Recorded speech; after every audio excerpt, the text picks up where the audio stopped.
DPW workers postponing a new election and launching an investigation into the voting process. I'm still going to be the voice of DPW.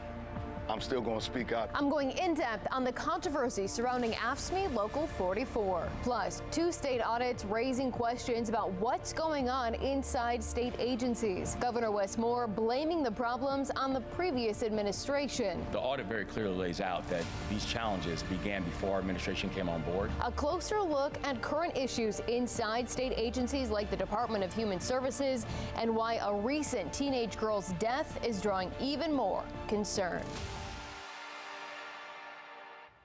Thank you for joining us for this week's edition of Fox 45 News in Depth. I'm Mackenzie Frost. This week, we're taking a deep dive into 2 issues making headlines in Maryland.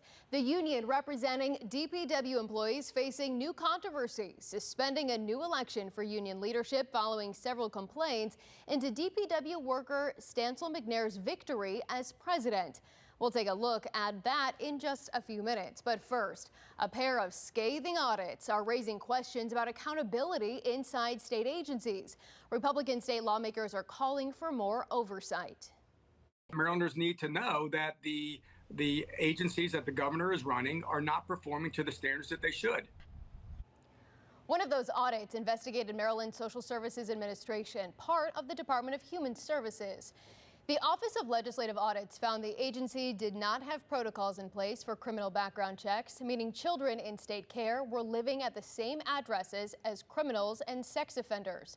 Then, a 16-year-old girl was found dead at a Baltimore hotel last Monday. Sources telling Fox 45 News she was staying at the hotel under DHS care and that she was supposed to have one-on-one aid, but it was not clear if that aide was with her at the time. DHS says it's investigating the incident, and if the department finds its standards for care were not met, it will hold the contractor accountable. We don't take care of them. You saw it in the audit. You saw it in this tragic situation that's occurred.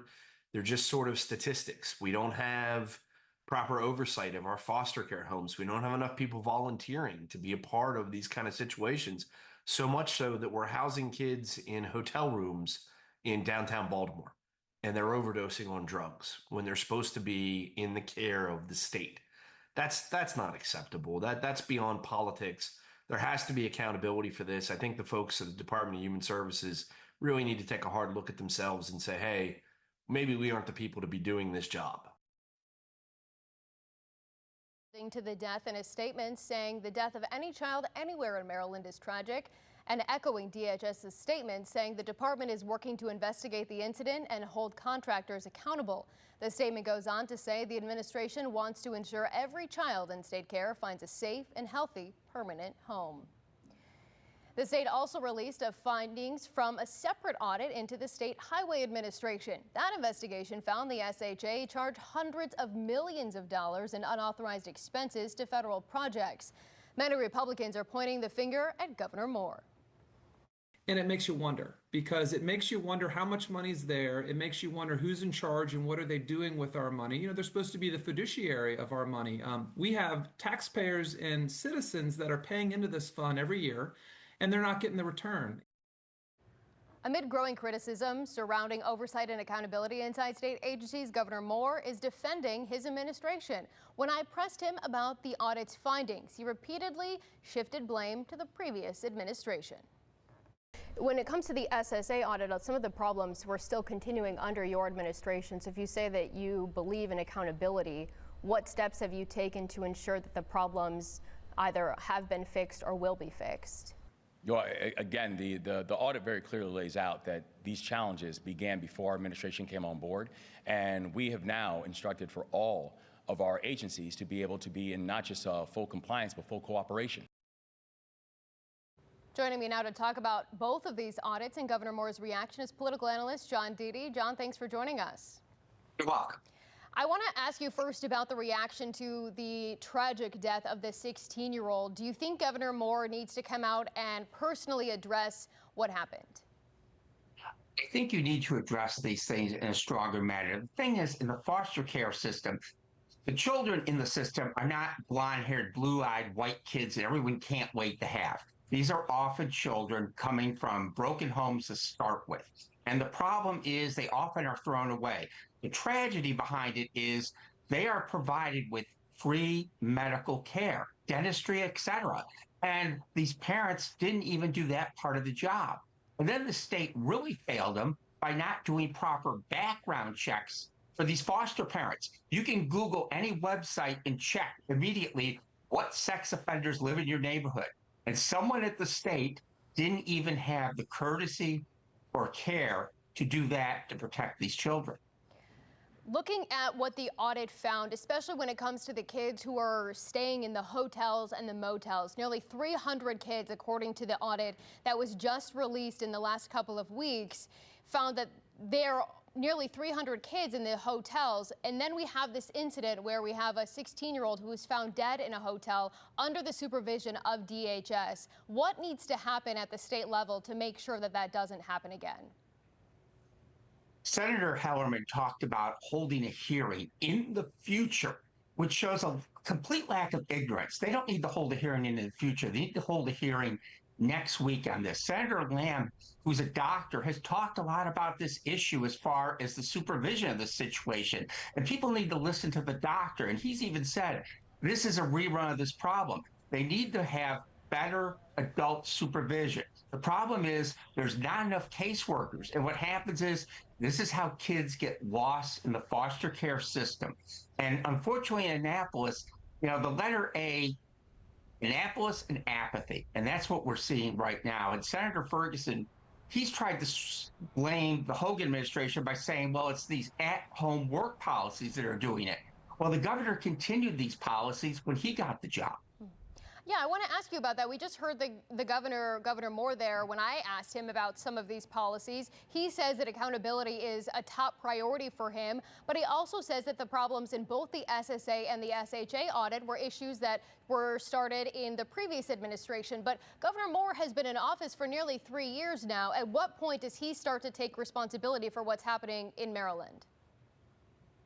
The day he put his hand on the Bible and swore an oath to the Constitution of the state of Maryland is when you start to get the responsibilities. Yeah, you can shift blame a little bit, but at some point, you got to just kind of man up and say, look, this happened during the previous administration's watch. Some of it continued on my watch, and here's how we're going to quickly deal with it to fix the problem. We're going to bring more employees in, lower the casework a little bit. The problem is you can do all those wonderful things, but we also are facing a budget crisis and future structural deficits. So at times, unfortunately, easier said than done. And the loser in this is the kids. Yeah. Looking at the politics at play here, do you believe that the governor's reelection campaign is something that he's thinking about, given all of these issues that are starting to bubble up?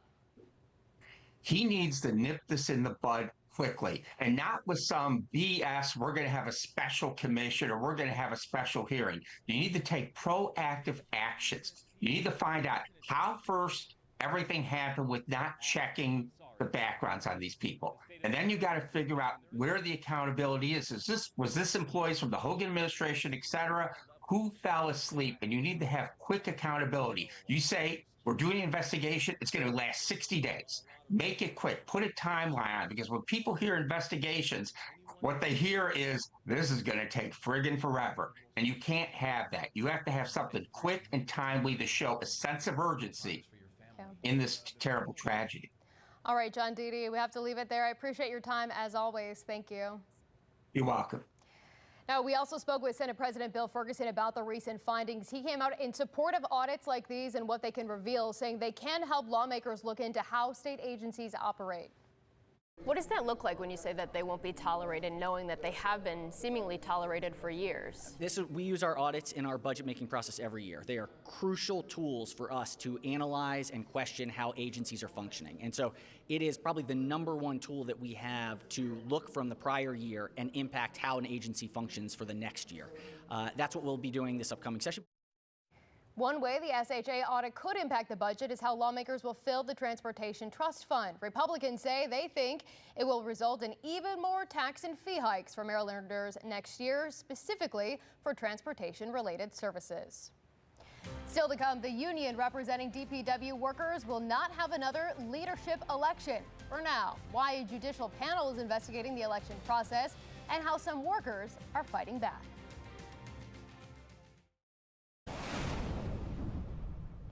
Fox 45 News In Depth continues to follow the ongoing issues inside Baltimore's Department of Public Works and the controversy surrounding AFSCME Local 44. That's the union representing city employees, including DPW workers. Now, we're learning a union election redo scheduled for October 4th won't be happening. The union's judicial panel is now conducting an investigation and will hold a hearing on the process. It's the latest in a string of controversies dogging the union after originally the union claimed the results of the August election, where Stancil McNair was elected president, were void. Trevor Taylor from the union previously submitted a formal protest outlining his grievances with the election process. First, he called for Stancil McNair's disqualification, claiming he colluded with outside organizations. Taylor alleges McNair has advocated for another union to take over representation for the city employees and has tried to weaken Local 44's bargaining power. He goes on to call the election process itself into question, including allowing people to register for union membership on Election Day and vote immediately. Taylor also points out McNair's relationship with Baltimore City Inspector General Isabel Mercedes Cumming, arguing he's supporting her office's attempts to build a case against the union. Before filing that formal protest, Taylor spoke with Baltimore Banner about Cummings' tweet supporting McNair's campaign. He told them he felt like the last time it was taken from him and he was the only one following the rules. The Banner's report also mentioned McNair's role in alerting Cumming to issues inside DPW. In a series of reports, Cumming alleged unsafe working conditions, including insufficient heat safety protocols. Just weeks after Cumming's first report, DPW employee Ronald Silver died from overheating on the job. Upon further investigation, Cumming says many DPW employees took issue with the union leadership, saying they fostered a toxic work environment. There were safety concerns, there were injury concerns, there were disciplining concerns. Almost every aspect, issues with the union, every aspect of it was part of it. According to one OIG report back in March, several employees questioned how the union spends dues paid by members and how it supports solid waste workers and drivers. The OIG sent a subpoena to the union for annual financial statements and expenditures related to solid waste workers and drivers. Attorneys for the union responded, but it did not provide the requested financial records. Now, I spoke with Clarence Thomas, who is running for vice president of the union, about the ongoing controversy surrounding this election and why he believes there should be change within the union. The first AFSCME Local 44 election back in August was filled with eager voters. You better vote! Better vote! Clarence Thomas was on the ballot and ready to see what happened. The VP position was not decidedly won, so a runoff was set to happen later. But Stancil McNair was elected president at the time. McNair, a union outsider, was ready for the task. The votes proving that the members felt a different type of way than what they was projecting to the city. What's your vision? What do you want to do first?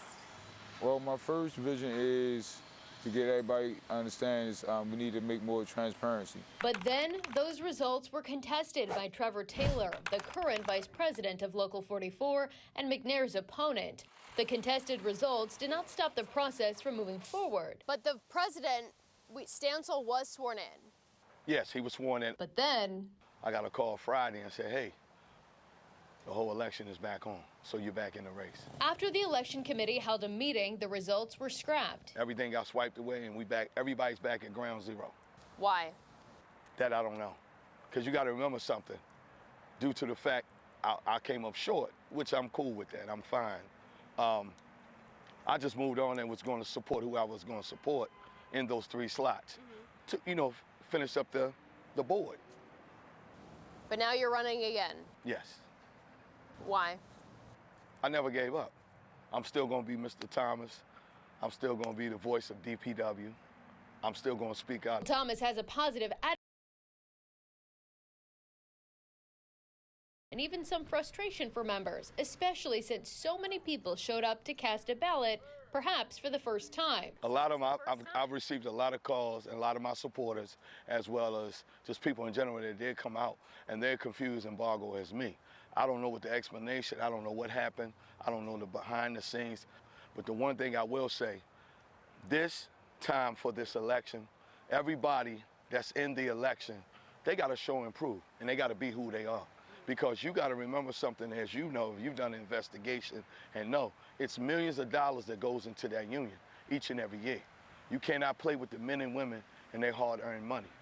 I need to know where my money goes. Frustration with the city's union representing DPW workers is something Fox 45 News has heard from workers in the past.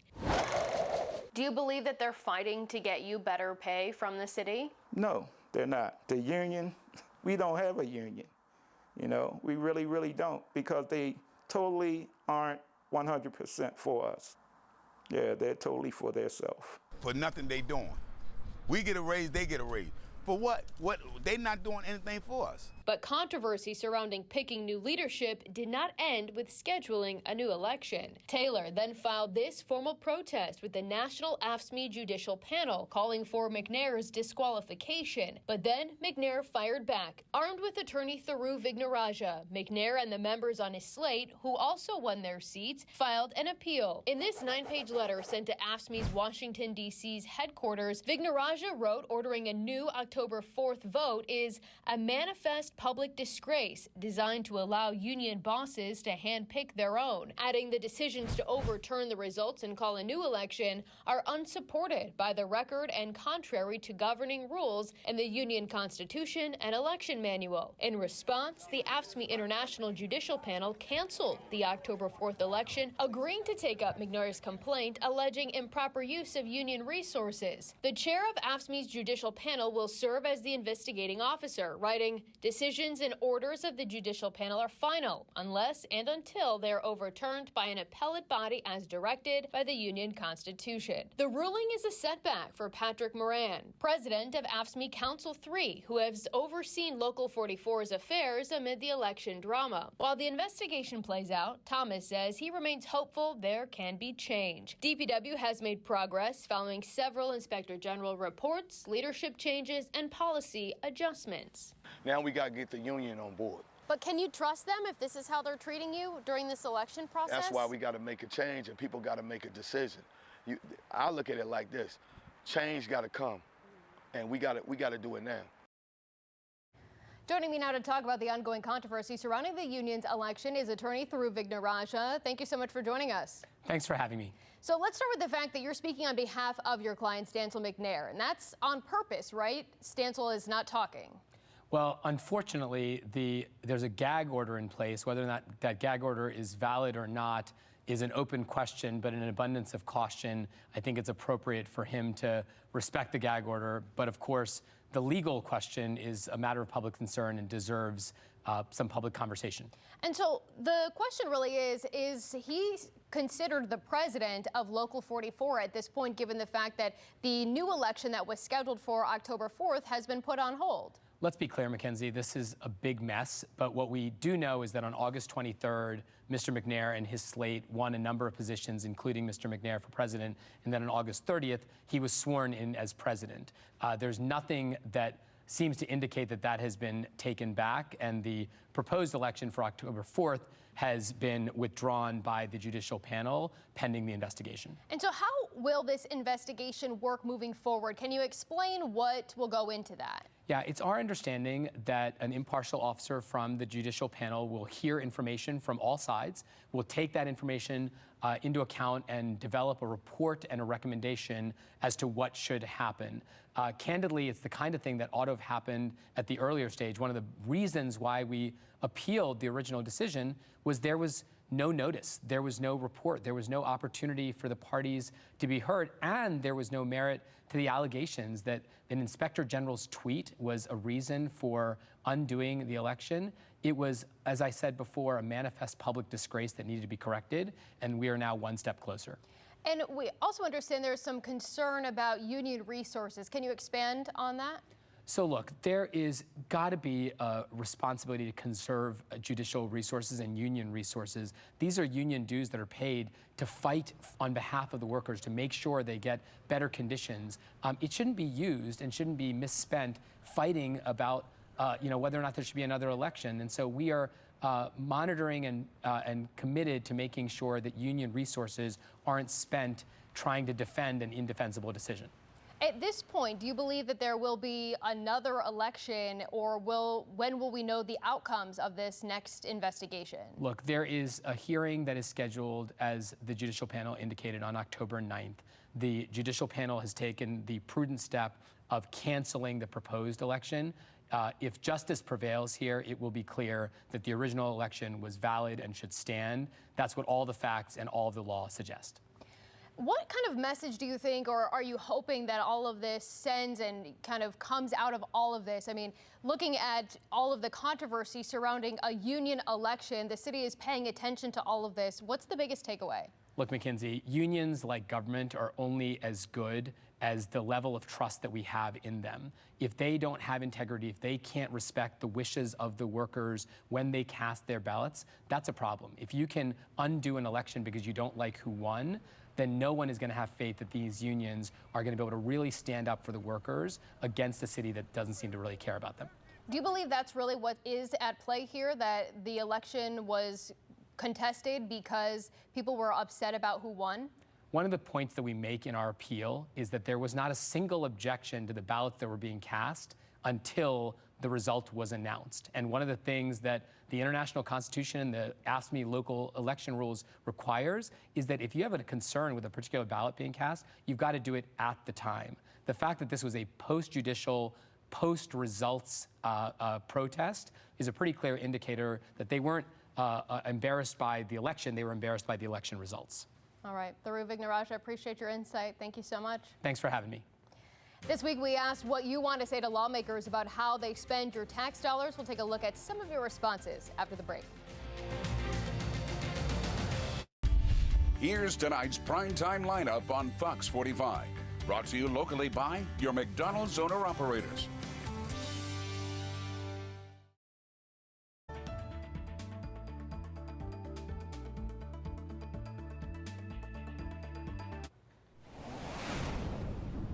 This week, we asked, what's your message to lawmakers about how they spend your tax dollars? Let's take a look at what some of you had to say.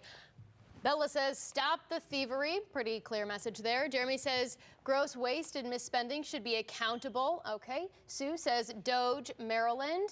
Bob says, cut spending, cut it till it hurts. Whit says, one word, don't. Okay. Arthur says, spend it more carefully than you spend your own money. All right. That's it for this week's edition of Fox 45 News In Depth. I'm Mackenzie Frost.